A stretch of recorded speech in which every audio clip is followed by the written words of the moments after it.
si vous avez bien compris, la clé de voûte de toute la détente, eh bien, diplomatique entre le Niger et le Bénin, c'est le départ des troupes françaises. Et si la visite du nouveau président béninois au Niger était bien plus importante qu'une simple visite diplomatique, à peine investi, le président Romuald Wadagni a choisi 2 destinations majeures, le Nigeria d'abord, puis le Niger. Un choix qui suscite déjà de nombreuses analyses. Pour Franklin Nyamsi, cette rencontre pourrait constituer un tournant dans les relations entre le Bénin et le Niger. Selon lui, plusieurs dossiers sensibles seront au cœur des discussions. La sécurité régionale, la frontière entre les 2 pays, la coopération économique, le pétrole nigérien et les relations entre la CEDEAO et l'AES. Mais au-delà de ces questions, l'universitaire estime qu'un sujet domine tous les autres et pourrait déterminer l'avenir des relations entre Cotonou et Niamey.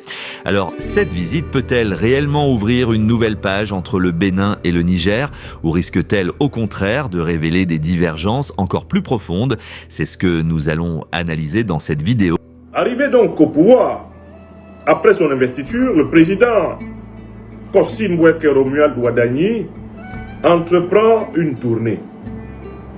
Le premier pays qu'il a visité, nous l'avons noté, c'est la Grande République fédérale africaine du Nigeria, dirigée par Adebola Tinubu, alias Sleepy Tinubu.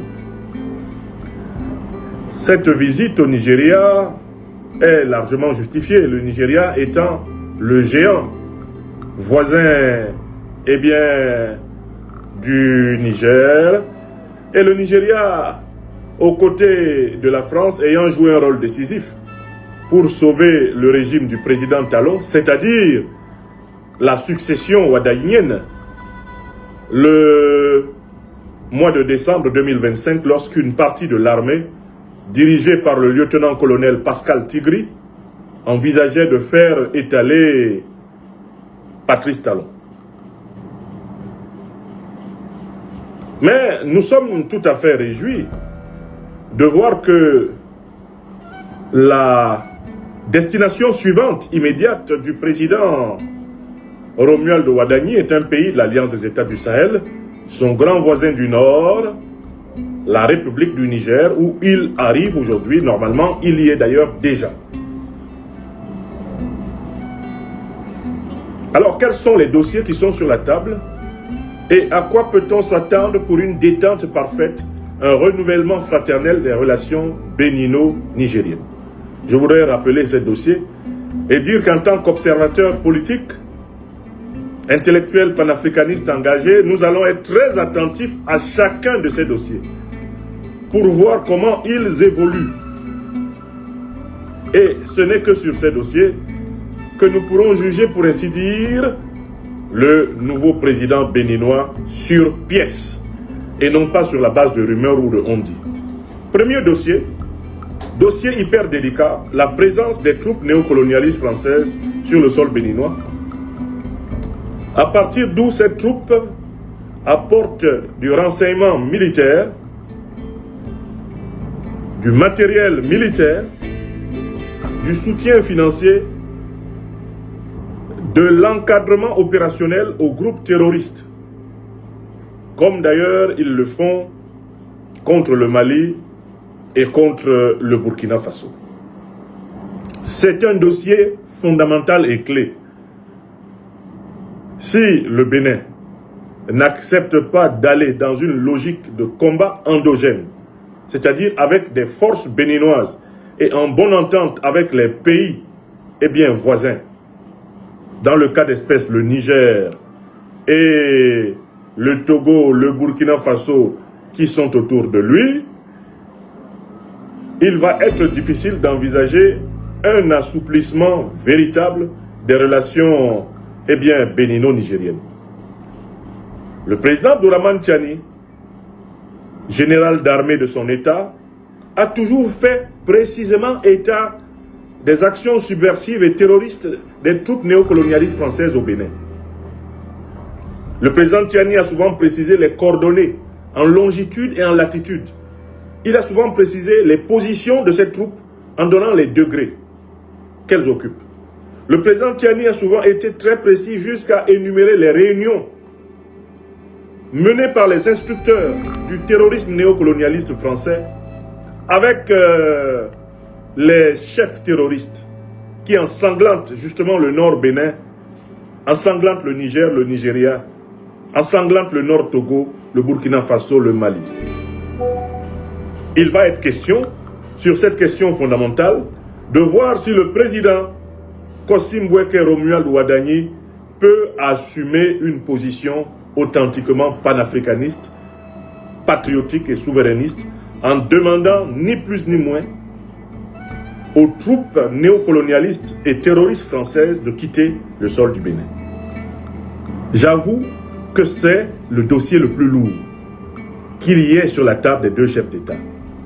Et quand on connaît le passif, eh bien de la soumission de la diplomatie béninoise aux injonctions de Paris, je me demande comment le nouveau président Kossim Boueke Romuald Ouadagni va pouvoir prendre cette décision sans directement se retrouver en porte-à-faux, non seulement avec son mentor et prédécesseur Patrice Talon, qui ne l'a pas choisi par hasard pour présider au Bénin, mais qui en réalité compte continuer à influencer la politique béninoise à travers son successeur. C'est un sujet tellement délicat parce que ce sujet va entraîner immédiatement les réactions de la puissance néocolonialiste et terroriste française de Macron. C'est un sujet délicat parce que le Nigeria de Tinubu lui-même s'est allongé sous la puissance néocolonialiste et terroriste de Macron et de Donald Trump. Alors donc, prendre cette décision courageuse requiert que le président Kossim Boueke Romuald Ouadagni aille trouver des énergies dans le modèle de feu le leader panafricaniste Sylvanus Olympio, par exemple au Togo, ou dans le modèle, en tout cas au niveau du Bénin, du grand Mathieu Kérékou. Il lui faut vraiment chercher des modèles de leaders qui ont été courageux pour prendre cette décision maintenant. Un deuxième dossier évident et qui justifie la fermeture de la frontière bénino-nigérienne, c'est précisément cette question. Si les troupes françaises qui sont réputées appuyer les groupes terroristes se retirent du Bénin, alors pourra être débloqué le deuxième dossier immédiat, à savoir la frontière fraternelle entre le Bénin et le Niger. Car cette frontière a été fermée parce que le Niger a voulu se donner un cran de sécurité de plus par rapport à l'activité terroriste des troupes néocolonialistes françaises. Donc si le président Ouadagni fait partir les troupes françaises, il va être aisé pour le Niger d'accepter de rouvrir pleinement sa frontière avec son pays frère. Deuxième sujet. Est-ce que la frontière va être rouverte alors même que les troupes néocolonialistes françaises ne sont pas parties? Est-ce que la frontière va être rouverte seulement après que le président Ouadagni ait pris cette décision courageuse de demander aux troupes néocolonialistes françaises d'aller chez elles? Deuxième sujet. Troisième sujet, la pleine coopération entre les deux pays autour de l'exploitation, de l'exportation du pétrole nigérien. Vous savez qu'il y a eu beaucoup de rififi autour de ce pipeline conduisant le pétrole de l'intérieur du Niger au bord de l'océan Atlantique.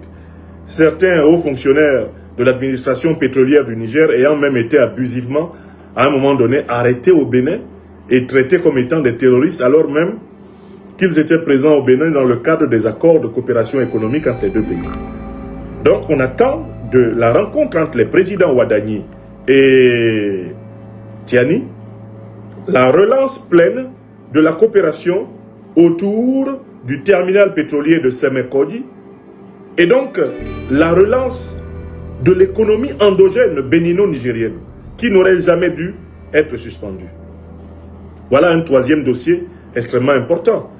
Quatrième dossier extrêmement important, si le président Ouadagni fait partir les troupes françaises, si le président Ouadagni facilite l'ouverture donc de la la frontière, la réouverture de la frontière bénino-nigérienne, si le président Ouadagni facilite le retour des importations et des exportations pétrolières, si le président Ouadagni peut le faire, ça veut dire que le port de Cotonou peut redevenir ce qu'il aurait toujours dû demeurer, à savoir le port le plus rapide, le plus proche, le plus pratique pour les importations et les exportations du Niger.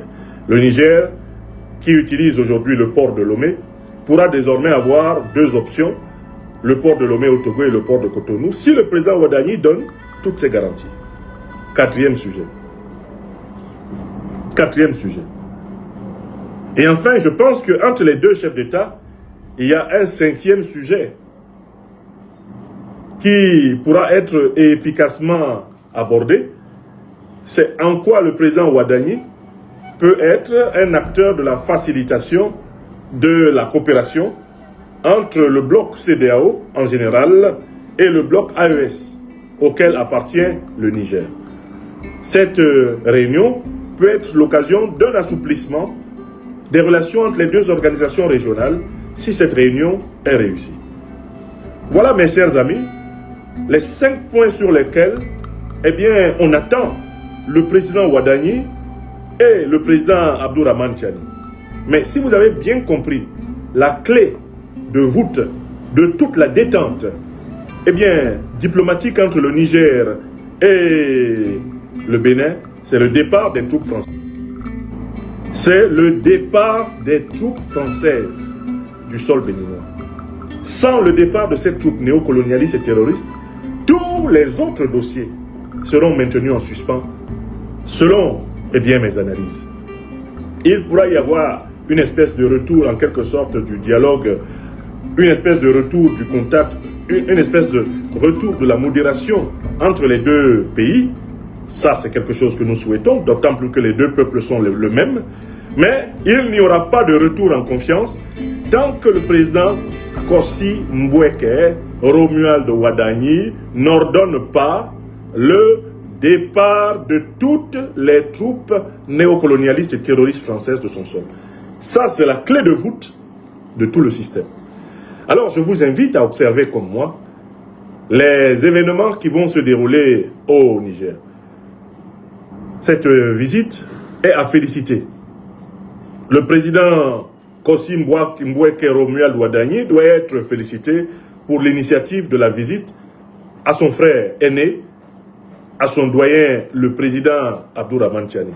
Mais il ne faut pas que ce soit une visite hypocrite, une visite insincère, une visite de félonie, une visite marquée par des fausses promesses.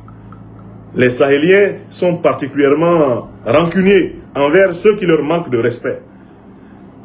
Il ne vaut mieux pas que le président Kossi Mboueke Romuald Ouadagni vienne promettre au président Tiani des choses qu'il ne va pas faire. Car au Sahel, la trahison coûte encore plus cher que l'adversité. Donc il faut vraiment qu'il soit venu, je l'espère infiniment pour lui, le président Kossi Mboueke Romuald Ouadagni, et il faut qu'il soit venu avec des décisions et des propositions fermes et qu'il soit disposé à tenir sa parole, quoi qu'il advienne. Enfin, il y a d'autres dossiers de la relation bénino-nigérienne. Au final, Franklin Nyamsi considère que cette visite du président béninois au Niger pourrait marquer une étape importante dans les relations entre les deux pays. Selon son analyse, plusieurs dossiers majeurs sont sur la table. La réouverture complète de la frontière, la coopération économique, le transport du pétrole nigérien, le rôle du port de Cotonou et même les relations entre la CEDEAO et l'AES. Mais pour lui, un sujet reste central et conditionne tous les autres. Tant que cette question ne sera pas réglée, il estime qu'un véritable retour de la confiance restera difficile. Reste désormais à savoir quelles décisions concrètes sortiront de cette rencontre entre les présidents Romuald Ouadagni et Abdourahmane Tiani. Cette visite ouvrira-t-elle une nouvelle ère de coopération entre le Bénin et le Niger, ou ne sera-t-elle qu'une étape diplomatique de plus dans une relation encore fragile? Les prochains jours permettront peut-être d'y voir plus clair. Une chose est certaine, cette rencontre est observée avec attention bien bien au-delà des frontières du Bénin et du Niger.